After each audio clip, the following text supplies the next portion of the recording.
जमाने में आज तो डाक बंगले और होटल्स में लोग रहते हैं, लेकिन मैं नोमानी साहब के साथ इस घर में कई साल रहा। असद साहब, आपसे मिलकर बड़ी खुशी हुई जनाब। Thank you sir. आपके अंदर हम आपके वालिद साहब का वो अक्स देखते हैं जिसके लिए जनाब मोहम्मद शरीफ नोमानी साहब जाने जाते थे, और हम मोहम्मद शरीफ नोमानी साहब के तालिब इल्म हैं, वो हमारे उस्ताद थे। हमने उनसे सीखा गरीबों और ज़ईफ़ों की मदद करना। सर आज इस वक्त आप इतने थके हुए हैं, मुझे अंदाज़ा है 2 दिन से आप जहाँ जहाँ घूम रहे हैं और सुबह से पुंछ में भी। आज हम उस घर में हैं जिस घर का जिक्र आप अक्सर अपनी तकरीरों में भी करते हैं, और मैंने भी कम से कम 10 इंटरव्यूज़ में इस घर के जो इस दुनिया से चले गए हैं शरीफ नोमानी साहब, उनका जिक्र किया है आपने। आज इस घर में हैं, उनके बेटे भी यहाँ मौजूद हैं, आप भी हैं, मैं भी हूँ, सोहेल मलिक साहब भी हैं, सब लोग यहाँ पे हैं। तो किस तरह आप याद करेंगे उनको? देखिए, मरहूम मोहम्मद शरीफ नोमानी साहब एक बड़ी शख्सियत के मालिक थे। जब 2009 में जम्मू कश्मीर की असेंबली में इंटर डिस्ट्रिक्ट का एक काला कानून लाया उस वक़्त की सरकार ने, और उस काले कानून के तहत गुज्जर बकरवाल जो एसटी बरादरी के बच्चे हैं उनकी नौकरियां इंटर डिस्ट्रिक्ट का काला कानून लगाकर बंद कर दी गई थी, ख़त्म कर दी गई थी। उस वक़्त एक रजौरी पुंछ यूनाइटेड फ्रंट बनाया गया था, और जिसका कोऑर्डिनेटर के नाते मैं काम देखता था, और मोहम्मद शरीफ नोमानी साहब उसके प्रेसिडेंट थे। मोहम्मद शरीफ नोमानी साहब एक बड़े दानिश्वर थे। वो खिदमत खलक और हुब्बुल वतनी का जज्बा रखने वाले एक मायानाज शख्सियत थे। एक बड़ी सोशल स्टालवर्ट पर्सनालिटी थे जिन्होंने पूरी जिंदगी गरीबों, ज़ईफ़ों और मस्कीनों के लिए गुजारी। और मुझे याद है जब वो इंटर डिस्ट्रिक्ट का वो काला कानून लाया गया जिससे गुजर बकरवाल कम्युनिटी के बच्चों को ज़बह किया गया था, एक तूफान खड़ा हो गया था, और मोहम्मद शरीफ नोमानी साहब थे और मैं खुद उस ऑर्गेनाइजेशन में बतौर कोऑर्डिनेटर काम करता था।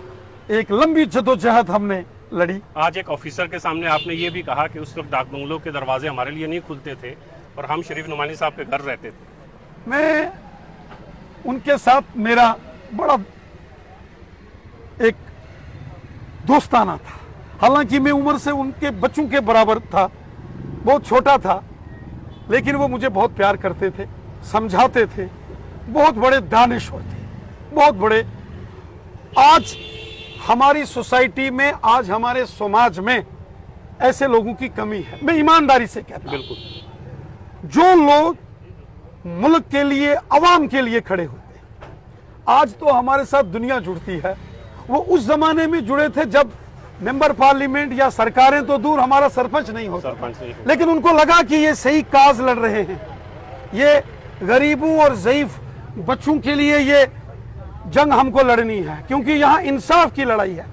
और मोहम्मद शरीफ नोमानी साहब, मैं उन्हें सलाम पेश करता हूँ उनके किरदार को, और मुझे खुशी है कि उनके जो फर्जंद जनाब असद चौहान साहब हैं, उस वक़्त ये नौजवान और छोटे थे, और हमारी इनसे कोई ज़्यादा गुफ्तगू नहीं होती थी। हमारा इस घर में आना होता था। मैं ज़माने में, आज तो डाक बंगले और होटल्स में लोग रहते हैं, लेकिन मैं नोमानी साहब के साथ इस घर में कई साल रहा।